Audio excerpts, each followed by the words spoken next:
Bem-vindos ao canal Coração Tricolor. Eu sou o Fernando Cordeiro, fanático por Nelson Rodrigues e fluminense desde antes do meu nascimento, porque quiseram as forças sobrenaturais que eu nascesse em Niterói, aqui no Rio de Janeiro.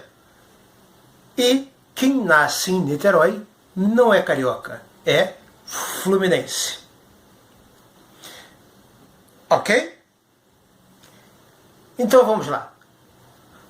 Hoje eu vou falar do maravilhoso e inesquecível time do Fluminense de 1980. Eu tinha 14 anos de idade, fui a muitos jogos, quase todos os jogos em que o Fluminense jogou no Maracanã, ali naquele campeonato, e que o Fluminense jogou a Taça Guanabara. Não a Taça Guanabara, né? A Taça Guanabara foi um campeonato à parte. Então esse campeonato teve o primeiro turno e o segundo turno. O primeiro turno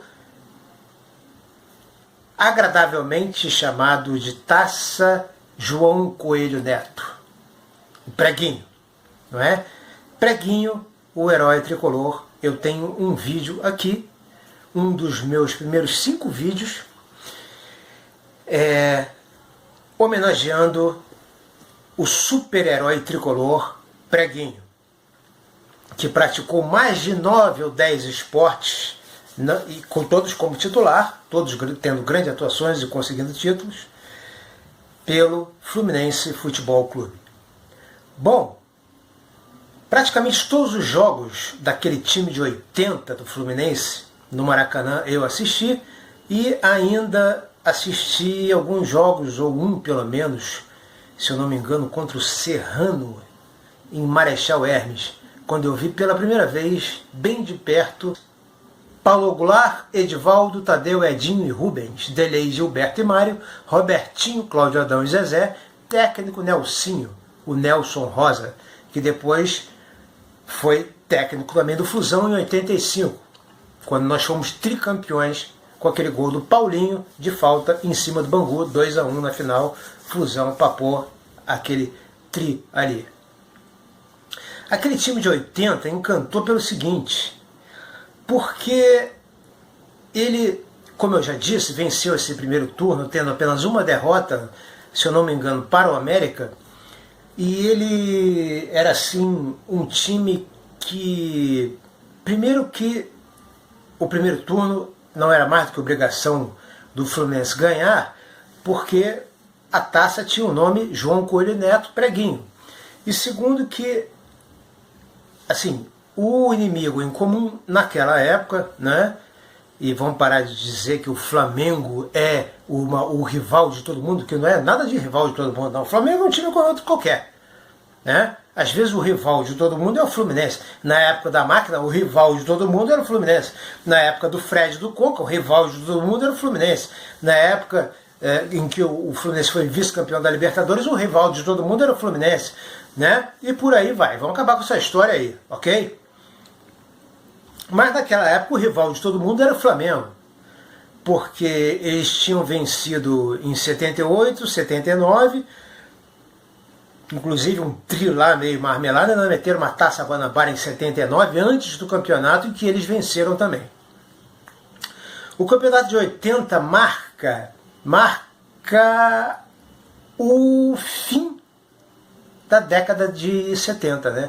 Porque historicamente a década de 70 começa em 1971, tendo seu último ano exatamente em 1980. Então, uma coisa é você falar anos 70, aí os anos 70 vão de 70 a 79. Mas se você fala década de 70, ela vai de 71 até 80. E a década de 80 vai de 81 até 1990. Compreenderam? Claro. Eu sempre digo isso aqui, tricolor não é burro, por isso que torce para o Fluminense. Mas o Fluminense ainda tinha a tradição, essa tradição por uma ousadia de um único time, que eu talvez isso tivesse que ser repensado, o time do Tri, de Assis e Romerito, voltou a usar a camisa tricolor, que até então era usada pela máquina. Porque eu me lembro de jogos, inclusive em 80 e na época de Assis e de Romerito, que o Fluminense entrou com a camisa tricolor, tomou uma vaia da torcida que exigiu que no Maracanã isso, o Fluminense jogasse de branco. Porque naquela época não tinha frescura no Maracanã. Eu já disse isso aqui várias vezes. Era aquele templo com a geral, com um fosso, com as cadeiras em azul, de ferro duro, e em cima aquela arquibancada monstruosa de concreto e aquela cobertura de concreto também.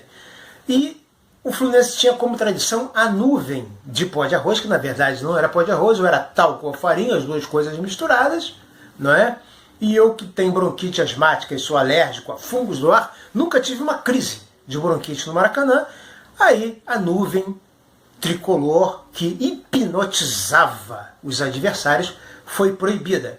E isso tinha tudo a ver com o Fluminense entrar em campo de branco, com aquela nuvem de branco. Então parecia que um monte de seres do além, seres divinos, anjos, guerreiros, estavam entrando em campo ali, todos de branco, com aquela nuvem de pó de arroz branca baixando ali e pesando o clima em cima dos adversários e elevando a moral do time tricolor.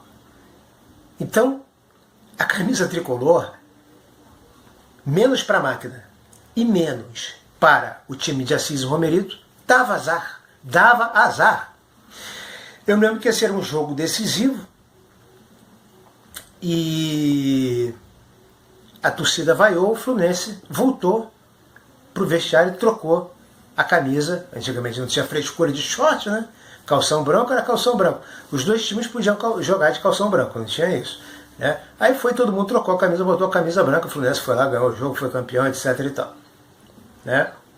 A partir do time ali do Assis e do Romerito é que o Fluminense voltou a jogar com a camisa tricolor e na máquina também. Mas nos anos 70 todo e ali nos anos 80 o Fluminense gostava de jogar de branco. De branco. Aliás, isso é uma tradição do quase falecido time do São Cristóvão e do próprio Fluminense jogar de branco, e que isso foi copiado pelo Santos de Pelé, jogar de branco, tá? Mas assim, o grande time que jogava de branco era o Fluminense. O time que jogava as suas decisões de branco era o Fluminense. Isso era marcante. Então eu me lembro perfeitamente que esse time do Fluminense aí, com essa escalação que eu acabei de dar, Paulo Goulart, de volta, Deodinho, Rubens, Ali, Gilberto, Mário, Robertinho, Cláudio Adão, Zezé, técnico Nelson, ainda tinha no banco Cristóvão, sim, que depois veio a ser treinador do Fluminense, que em 79 fez aquele golaço, naqueles 3-0 sobre o grande timaço do Fluminense, com Pintinho, Cristóvão dando um show. E tinha no banco de reservas também o grande Kleber, que era jogador do Fluminense desde 1973. Eu já fiz um vídeo aqui em que eu faço menção, não é especificamente sobre Kleber e Rubens Galaxy, mas faço menção a Kleber e Rubens Galaxy de como eles foram importantes para o Fluminense durante quase toda uma década, porque o Kleber se tornou titular em 73, não absolutamente titular, mas eu me lembro que foi quando eu comecei, eu tinha 8 anos de idade, a acompanhar futebol pelo rádio, todos os jogos do Fluminense, por influência do meu pai, porque eu já era tricolor, mas não tinha a prática de ouvir os jogos do Fluminense pelo rádio. E aí toda hora, gol de Kleber, gol de Kleber. O Kleber era um ídolo da molecada do Fluminense, Kleber e Manfrini. O Manfrini era titular absoluto, o Kleber não. Pintinho e Kleber estavam sempre entrando no lugar do Gerson, grande canhotinha de ouro, que já estava tendo problemas de contusão e não podia jogar sempre. Mas tínhamos ainda no banco Kleber e Cristóvão. E eu me lembro de um Fla-Flu 2-2, em que o Kleber, quando entrou, foi aquela festa que a torcida do Fluminense fez, porque ele realmente merecia, era idolatrado e a torcida do Fluminense não esquecia ele. Ele jogou umas 5 partidas pelo Fluminense, umas 3 como titulares, 2 entrando, principalmente no segundo turno, no lugar do Mário Jorge, que era o ponta-direita que substituiu o Robertinho, que se contundiu na decisão do primeiro turno. Mas o Kleber tinha essa reverência por parte da torcida tricolor, mais até do que os próprios Pintinho e Rubens Galaxy. Pintinho, que em 1979 a torcida do Fluminense pegou uma implicância muito grande com ele, ele acabou indo para o Vasco. No entanto, o Pintinho voltou e em 84, não, em 83 fazia parte, estava no banco de reserva, tenho quase certeza que 83 e não 84, do time do Fluminense, Carlos Alberto Pintinho.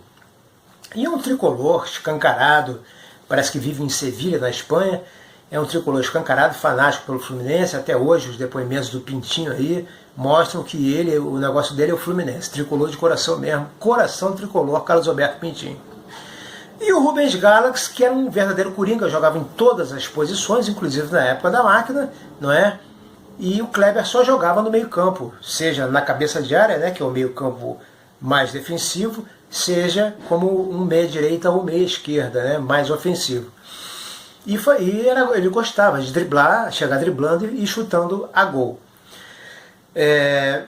Mas o time de 80, que é o título, ou o tema deste vídeo aqui, é muito importante porque impede o tetra do Flamengo. Então, os únicos tetracampeões cariocas são o Fluminense e o Botafogo.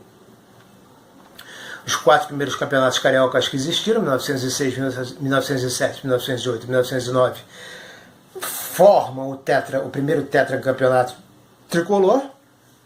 E o Flamengo queria o tetra, mas não conseguiu, porque o Fluminense de Cláudio Adão impediu. E por que Fluminense de Cláudio Adão? Porque, além do Cláudio Adão ser, os centroavantes mais técnicos que eu já vi na minha vida, são Cláudio Adão e Reinaldo do Atlético Mineiro. O Cláudio Adão, eu vi um jogo em 1974, acompanhando ali, a gente tinha essa mania, né? Meu pai me levava para ver, até os anos 80 a gente via jogos dos outros times do Maracanã. A campanha do Vasco ali na reta final para ser campeão brasileiro de 74, eu vi um Vasco e Santos. E eu, como criança, e meu pai também, muita gente, acabava confundindo Cláudio Adão com Pelé, porque Pelé em fim de carreira, né? Talvez já com a cabeça no cosmos, e o Cláudio Adão novo, os dois, né, comendo a bola, e às vezes o Cláudio Adão fazia certos lances que as pessoas ficavam, foi o Cláudio Adão ou foi o Pelé? Né? Quer dizer, esse Cláudio Adão acabou sendo recuperado no Flamengo após uma contusão no pé, e numa troca favorável para o Fluminense trocou Nunes, o centroavante Nunes, pelo Cláudio Adão, e o Cláudio Adão, que já tinha sido tri no Flamengo, foi tetracampeão, mas o Flamengo não. Então, um cabeceador quase assim, da eficiência de Assis, e no chão muito categórico. Sabe categoria? Categoria é o seguinte, né? Assim, o cara é bom em tudo, não é ruim em nada. Em domínio, em posse de bola, em tocar de primeira, em tocar com 2 toques, em tabelar, em matar no peito, em chutar de direita, chutar de esquerda, de frente pro gol, de costas pro gol, de pênalti. Né? Eu me lembro que o primeiro pênalti na decisão do primeiro turno do Vasco, contra o Vasco, quem bateu foi o Cláudio Adão, ele bateu no alto, que não é recomendável, bateu no ângulo, né? Então o Cláudio Adão foi o artilheiro desse campeonato carioca com 20 gols, igualando a marca do Doval, que em 76 foi campeão carioca, foi artilheiro do campeonato carioca de 76, também com 20 gols. O time tinha Paulo Goulart, que, se eu não me engano, na Taça Guanabara do mesmo ano, só tomou 3 gols e ficou marcado assim como um grande goleiro e um pegador de pênaltis. O azar do Paulo Goulart, que já estava no Fluminense desde 76, eu não sei realmente qual era a idade do Paulo Goulart, por que ele parou, Me parece que ele era advogado, não sei se ele se dedicou à advocacia, mas acho que assim, o Paulo Vitor apareceu em 81, acho que veio do Paysandu. E o Paulo Vitor realmente, apesar do Paulo Goulart ser um grande goleiro, um grande pegador de pênaltis, o Paulo Vitor realmente é diferenciado. Talvez, depois do Castilho, o maior goleiro da história do Fluminense seja o Paulo Vitor, que é outro tricolor doente. Então, assim, começando pelo Paulo Vitor. Paulo Goulart, grande goleiro, pegador de pênaltis, lateral direito, Edivaldo. Vai perguntar para o Júlio César Uri Geller, ponta esquerda do Flamengo, qual era o pior lateral direito para se encarar. Ele vai dizer, sem sombra de dúvida, Edivaldo Cavalo, que é o apelido deles, jogadores entre si, não é? Então Tadeu, um zagueiro clássico, categórico, que sabia sair jogando, estava ao lado de Edinho, que dispensa comentários, e tinha o suporte do Edinho, os dois se entendiam muito bem, porque, assim, acho que Edinho e Ricardo Gomes foram dois, junto com o Thiago Silva, os três maiores zagueiros do Fluminense que se pode comparar aos zagueiros do passado, como Píndaro e Pinheiro, por exemplo. Falando dos modernos, não querendo comparar, né? Mas acho que não surgiram outros. Não surgiram outros. Ou se surgiram, não teve tempo de permanecer no Fluminense, né? Antigamente o jogador ficava a vida inteira. Então, por exemplo, enquanto que o Ricardo Gomes era excelente para dar o bote, para dar o primeiro combate, o Edinho não era bom dando o primeiro combate. O Edinho era ótimo na sobra. Então ele, com o Tadeu, ele ficando na sobra do Tadeu, era excelente. Na lateral esquerda tínhamos o Coringa, Rubens Galax, que realmente se acertou na lateral esquerda, foi titular absoluto, como nunca antes tinha acontecido na história do Rubens Galax. Na cabeça de área, Delay, né, que as pessoas pegaram uma implicância infeliz com o Pintinho, que era um cracaço, mas isso tudo está superado, entrou o Delay, e o Delay era um cara assim que, no time do Assis, do Romerito e do Delay, era o único remanescente. E o Delay era conhecido por chutes violentos e lançamentos, não é? E vocês veem ali, por exemplo, no gol do Assis de 83, no último minuto, como que o Delay mandava naquele time, e a falta que ele faz, por exemplo, na decisão de 84 contra o Flamengo. Na meia direita, camisa 8, Gilberto, assim, impressionante, eu ficava impressionado de ver o Gilberto jogar, o cara não parava o tempo inteiro. O cara corria o tempo inteiro, era a gazela, o apelido do Gilberto. Então, o nego só parava o Gilberto na base da porrada. Inclusive, eles foram assim, os precursores, Gilberto e Cláudio Adão, do casal 20, Washington e Assis. Porque tinha uma faixa no Maracanã escrito Gilberto e Adão, a dupla sensação. E na minha esquerda, o grande Mário, que era um cracaço também, que joga lá no Fluminense desde também dos tempos de Arthurzinho e Rivelino. Então ele teve essa escola tricolor, depois foi para o Vasco justamente jogar ao lado do Arthurzinho, e era um jogador fenomenal, o Mário. Na ponta direita nós tínhamos Robertinho, que era um centroavante que veio do Juvenil e foi para a ponta direita, colocado ali pelo Nelsinho, e deu muito certo, porque ele era muito habilidoso, muito driblador. Como centroavante, camisa 9, Cláudio Adão, de quem eu já falei aqui, e na ponta esquerda o grande Zezé, que fez escola no Fluminense. Por exemplo, a primeira vez que eu vi o Paulinho jogar, o Paulinho que fez o gol do Tri contra o Bangu, eu falei assim, ué, o Zezé voltou? Que, se eu não me engano, o Zezé tinha ido para o Guarani. Então o Zezé fez escola, porque o Paulinho jogava igualzinho o Zezé, até o cacuete, assim, de jogar com os braços assim, com os polegares, assim, o Paulinho tinha. Então, escola é escola, né? Escola é isso, um jogador vai vendo como o outro craque joga. Então, o que eu tenho a dizer para sobre esse time, é o seguinte: esse time do Fluminense de 1980 só não me deu mais alegria, presta atenção, vendo um time jogar do que a máquina. Ver a máquina jogar era uma coisa assim que realmente, porra, principalmente em 76. Mas o Fluminense do tricampeonato carioca de Assis e Romerito e Delay e campeão brasileiro deu alegria no geral, mas ver os jogos individuais daquele time era um jogo que no começo, por exemplo, era retranca e o time abria em contra-ataques fulminantes. Não, esse Fluminense de 80 era diferente, era um time agressivo. E foi o último grande time que jogou num 4-3-3 com os dois pontas abertos. Cabeça do Nelsinho Rosa, que inventou isso. Ele só trouxe o Gilberto e o Cláudio Adão de outros times e meteu os juvenis todos ali, os jogadores que já estavam, como Rubens Galaxy e Edinho, e Paulo Goulart. Deixou todo mundo, só trouxe esses dois caras.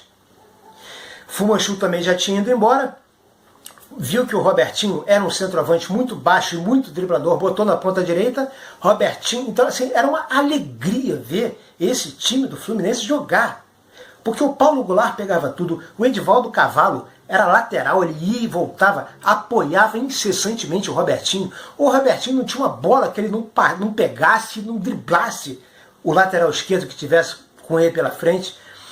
Na lateral esquerda, Rubens Galaxy fazendo as viradas de jogo com o Edivaldo, ou então Zezé fazendo as viradas de jogo com o Robertinho, ou o Delei fazendo as viradas de jogo, fizeram com que o Zico e o Júnior do Flamengo dissessem que o time mais nojento para se jogar não era o Atlético Mineiro, era o Fluminense. Exatamente porque o Fluminense tinha dois pontas abertos, Robertinho e Zezé, e dois laterais, Edivaldo e Rubens Galaxy, que, junto com o Delei, ficavam virando o jogo o tempo todo e eles ficavam tontos. Fora o Júlio César Origueri, que dizia que a coisa mais enjoada e nojenta que tinha era encarar o Edivaldo Cavalo como lateral direito. E aí vocês veem a alegria que era ver esse time do Fluminense jogar. Gilberto era uma alegria quando o Gilberto pegava e saía igual um peixe ensaboado. O Mário não pegava uma bola que antes ele não olhasse para a esquerda e para a direita para ver se tinha. Não precisava que ninguém gritasse, ladrão! Não! Entende? Dizia o meu pai que a alma deste time é o Mário. Eu discordava, mas eu tinha 15 anos de idade e o meu pai 40, né? Pelo menos.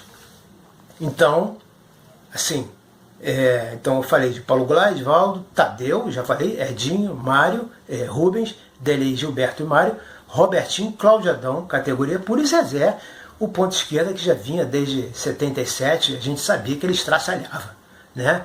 Assim, era um ponta, Zezé, Zé Sérgio do São Paulo e Júlio César Urigueli, eram os três pontas.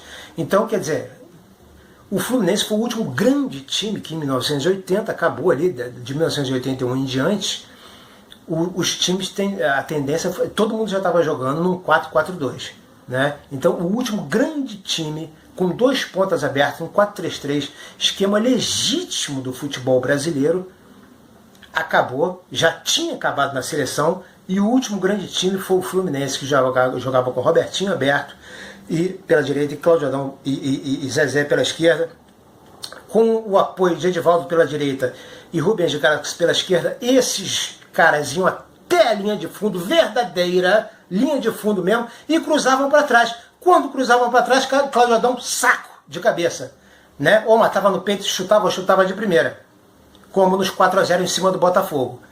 Então, isso era a essência do futebol brasileiro, lançamento em profundidade para os caras e jogar atacando, o melhor ataque é a defesa, não é? Então, quer dizer, eu me lembro da felicidade de ver o Fluminense ganhar do Vasco na decisão do primeiro turno por 4-1 nos pênaltis. Eu me lembro que o primeiro pênalti foi convertido por Cláudio Adão, que bateu no ângulo. Eu me lembro que o último pênalti foi convertido por Mário Jorge, porque o reserva do Robertinho, que o Robertinho já tinha tomado uma porrada e se contundido, ficou assim, não jogou mais o campeonato. Eu lembro que nós sabíamos que o Fluminense ia ser campeão, como foi na decisão contra o próprio Vasco, que venceu o segundo turno com aquele golaço de Edinho de falta na decisão Fluminense-Vasco, já em dezembro daquele mesmo ano de 1980. O Edinho bateu aquela falta, não foi a única que ele bateu, né? Ele estava testando ali o Mazzaropi, e realmente o Fluminense sagrou-se ali, indubitavelmente campeão carioca de 1980, o último campeão da década de 70, né? E impedindo o tetra do Flamengo e fazendo com que Zico, Cláudio Adão, Zico, Júnior e Júlio César Origueli ficassem muito bolados com aquele time do Fluminense. E a alegria de ver aquele Fluminense jogar era tanta que quando o Fluminense estava perdendo, jogava a bola no Robertinho, ele começava a driblar junto com o Edivaldo pela ponta direita, a gente sabia que o Fluminense ia virar. Não à toa, a torcida do Fluminense ali, em função da visita do Papa João Paulo II naquele ano, nessas situações, começou a cantar a bênção, João de Deus. Esse canto, torcida tricolor, não pode ser deixado de lado não. Que se façam novos cantos de gritos de guerra para a torcida tricolor, ok, o novo sempre tem que vir, mas a tradição tem que ser mantida. E a torcida do Fluminense me parece que esqueceu a bênção João de Deus. Isso é o que eu tinha para dizer sobre o time que me deu maior alegria na adolescência, o time de 1980. Alegria nos jogos individuais.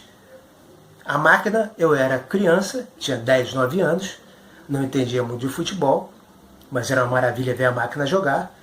E alegria no geral, o time do Romerito e do Assis do Delay deu mais, mas individualmente os jogos não eram tão alegres quanto os jogos desse time de 80.